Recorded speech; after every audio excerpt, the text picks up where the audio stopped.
Alright guys, today we are not messing around. I'm going to tell you everything that you need to know to make your own baggy jeans. I've made a couple tutorial videos before, but today we're really going to get into the technical details so you guys have all the tips you need to make your baggy jeans perfect. I've broken it down into 3 categories of baggy jeans, and there's something new to learn about each. So bring your notepad, take notes. This is everything that you absolutely need to know before you make your own baggy jeans. The 3 main types of jeans are Outseam Flares, Inseam Flares, and then a 3rd category, and that's where things get crazy. An Outseam Flare is where you widen the jeans by sewing in a panel along the outseam, and an Inseam Flare is where you widen the jeans by adding fabric along the inseam. Don't worry, I'm going to go more in depth on both of these and so much more. First, let's start off with the Outseam Flare. As you might know, the outseam of the jean is the seam right along the outside of your leg. I made a video about how to sew an Outseam Flare. That video has over 100,000 views. Whenever you're making yourself a pair of custom jeans, you're always going to need 2 pairs to start with.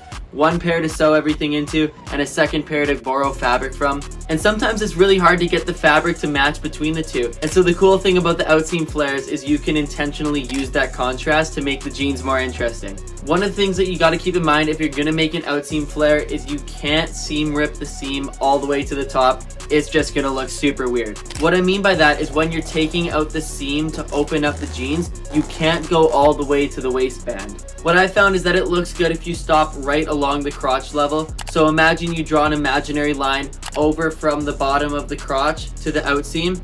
That's where I would seam rip up to make the jeans look as good as possible, because it looks really weird when you got some funky measurements going on. Speaking of seam ripping, if you're dealing with a flat felled seam, which is super common on jeans, it's going to make your life a lot more tricky, but I'll talk about that in a second. Alright, so now you got the seam open on your outseam jeans. The next step is you're going to have to take some measurements, and then you're going to cut out panels for yourself. So for these measurements, you're just going to measure up how high you cut out, and then add 1/2 inch to 1 inch at the top so that you have extra to sew the triangle bit at the top with. And then you also have to think about how you're going to finish the jeans at the hem.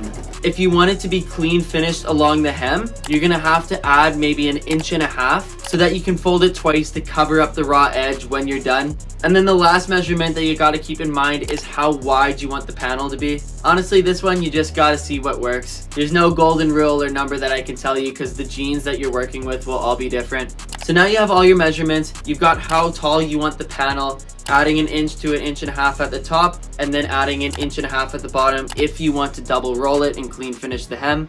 Now you can mark those in on your panels and cut out your triangles, and here's where some people run into some issues. Because now you're going to sew those in, and people struggle with getting the top of the triangle looking really nice. Which is fair enough, it can be really hard to sew that part, especially if you don't have a lot of experience. But here's some tricks to help that go smoother. All you're going to do is you're going to pin it into one side of the jeans and sew straight up along that line and then stop. Then you're going to go from the other side and sew straight up along that line and stop. Don't try to go up to the top, turn the jeans, and then start sewing down the jeans. You're never going to be able to rotate it around to make it look nice. And it will be a way crisper point if you just sew straight lines and then cut it off rather than trying to turn and go back down the jeans. And again, I'm going to go more into sewing specifics later on in this video.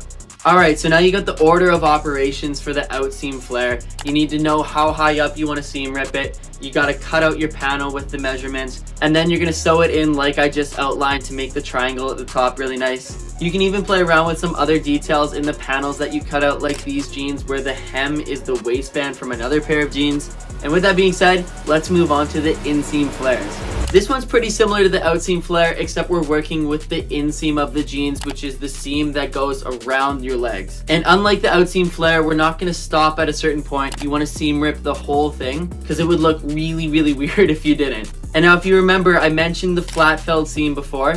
This is what a flat felled seam looks like as compared to this, which is just a regular seam. The main way to tell the difference is that the flat felled seam has top stitching along it. Now because of this top stitching, there's more thread there, which makes it way harder to seam rip. If you're just seam ripping a regular seam, all you got to do is pick off 1 or 2, and then you can just pull it apart and it'll go pretty easy. Obviously go slow when you're ripping it because you don't want to rip the denim by accident, but it's pretty easy and you can whip that out in like a minute. Apparently there's tricks out there for how to undo a flat felled seam quickly, but none of them have worked for me. So you're kind of left with 2 options if that's the seam that you want to work with. One, you can just cut the seam out altogether, but you can only do this on the inseam, because if you do this on the outseam, how are you going to clean up the top of the triangle? You're not going to be able to.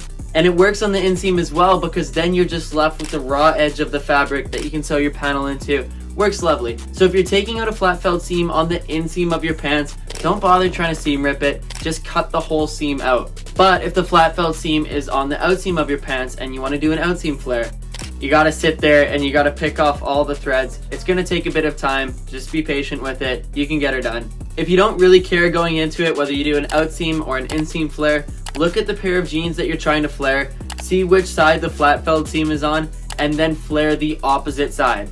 Although I will say it's way more common for jeans to have a flat felt seam on the inseam than the outseam. Whatever, that's enough about flat felt seams. I think you get it by now. So we want to do an inseam flare. We've seam ripped the inseam. Now the panels that we're going to cut out are a little bit different from the outseam panels. And the reason for that is because they're going to go all the way around the jeans. So instead of bringing the panels to a point at the top, we're going to leave it to a width of about 1 inch across. So what you're going to do is you're going to measure out the inseam of your jeans from the crotch down to the hem. Then you're going to add 1/2 inch on top of that. Plus you're going to add 1.5 inches if you want to roll the hem in. And then you're going to cut 2 of those out, and then you're going to sew them together at the top at 1/2 inch. If you really want to lock that in, do just a little top stitch along there. And what that's going to do is that's going to make one continuous panel that you can then sew the whole inseam into. Hopefully that makes sense. I made this diagram to help you guys figure it out. I think inseam flares look a little more weird if there's a really distinct difference between the colors of the denim. So if you're going to do an inseam flare, try to get like a similar shade of denim. It'll just look a little nicer in the end. Also, another cool thing about the inseam flare, this is the perfect way to make baggy jorts. Because jorts look a little bit weird if you're flaring the outseam, because you can't go all the way up to the waistband, and then they kind of like cone out, like it's a really weird looking shape that ends up going on. So for example, these 2 pairs of shorts I made both by doing an inseam flare on them. In fact, these gray ones, I used the bottom of the leg that I chopped off to make the inseam panel, so I only needed 1 pair of pants to make that pair of shorts. So that was a really cool project. I'm going to link all these videos below, by the way, that I'm referencing. But hold up one sec, because there's still a couple more tips that I want to share with you guys. And one more thing to talk about with both the outseam and the inseam flares is finishing up the hem. Don't roll the hem and then sew the panels in. Sew the panels in and then roll the hem. If you roll the hem and then sew the panels in, you get this little thing that's not clean finished or covered by anything. And here's the right way to do it. All you're going to do is you're going to sew all the way along that line, and then you fold your hem over. See how there's nothing sticking out here and everything is nice and clean finished there? It looks so much better, and it's so easy to do. So when you're hemming your pants, do the right order of operations. You're going to sew along the inseam or outseam, and then you're going to flip and sew your hem. Also, when you're sewing the panels in, I usually sew at a 1/2 inch seam allowance. And if you're not familiar with what a seam allowance is, that's basically how much width there is between the line that you're sewing and the edge of the fabric. Most sewing machines have guides in them to show you what seam allowance you're currently sewing at. So just look at the bed of your sewing machine and then line up the edges of your fabric along that 1/2 inch line and then sew along that. Honestly, these are super easy to sew as well because they're just straight seams. You don't have to deal with no fancy curves, no fancy anything really. You're just sewing straight the whole time. And so if you're new to sewing, you can totally do this. Do not sweat, you have got this in the bag. Couple more sewing tricks for you before we move on to the 3rd category. You always want a back tag on your ends. This makes sure that your stitching doesn't come undone. As for the type of stitch that you need to do, I've done zigzag stitches and then straight stitches before. The straight stitches actually work out better. So just a single straight stitch is more than enough to hold the jeans in place. And pin the fabric together before you start sewing so that nothing shifts around. If you're good at sewing, you don't need to do this, but if you're relatively new, just pin the fabric and it will make it way easier for you. And I hear you guys come into the comment section already. What if I don't have a sewing machine? Yes, you can hand sew these. It's gonna take a lot longer and it's gonna be a lot more difficult. Also, if you're wondering about that, I've got a video planned in a couple months' time for how to sew baggy jeans by hand without a sewing machine. Also, if you're enjoying the video this far, I'd really appreciate if you guys just gave it a like. You have no idea how much any interaction just helps boost this channel. Anyways, with that being said, we've covered inseams, we've covered outseams. I hear you asking already, what the heck is this 3rd category that you've been alluding to the whole time? And for the 3rd category is anything extra that you want to do on your jeans afterwards, like distressing, bleaching, dyeing, painting, any of the above. I made a video recently where I bleached, dyed, and painted the jeans. I wasn't super happy with the dye color, but it was my first time dyeing denim.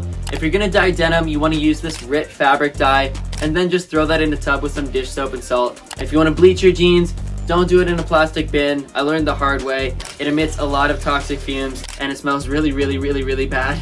So yeah, don't put it in a plastic bin. Just do it in the bathtub, and your bathtub will handle it fine. So that's how you can bleach your jeans. Painting jeans, pretty self-explanatory. Just make sure that you get yourself some fabric paint and not some regular acrylic paint. And distressing your jeans, this is probably what you guys would be most interested in. To do this, you need a Dremel, which is a certain type of power tool that rotates a bit at the end. And then you want to put a sandpaper bit on your Dremel. Now when you're dealing with fabric, there's a warp direction and a weft direction. Now on your regular blue jeans, a warp thread is going to be blue and it's going to be up and down, and the weft thread is going to be white and it's going to be side to side. When you're using your Dremel on jeans and you want to distress some patches, you want to cut the warp threads but leave the weft threads, because these weft threads are those white threads that you want to show through on the distressing. So what you're going to do is you're going to take your Dremel and you're going to run it across the length of the jeans side to side. That way you'll be cutting the warp threads but not the weft threads. And then you're going to want to use something like this metal brush to brush out the extra fibers to really bring out the distressed part. Also, when you're using a Dremel, make sure that you wear goggles and you wear a mask. The cotton fluff gets everywhere and you don't want anything to spin off and hit your eyes. And don't hold me liable, I didn't tell you to do anything. You can also use a Dremel to cut out shapes from the jeans, which is super cool. I did this with this pair here. And now you're equipped to make your own baggy jeans. Up here I made an Outseam pair. Down here I made an Inseam pair. Thanks for watching, guys, and I'll see you in the next one.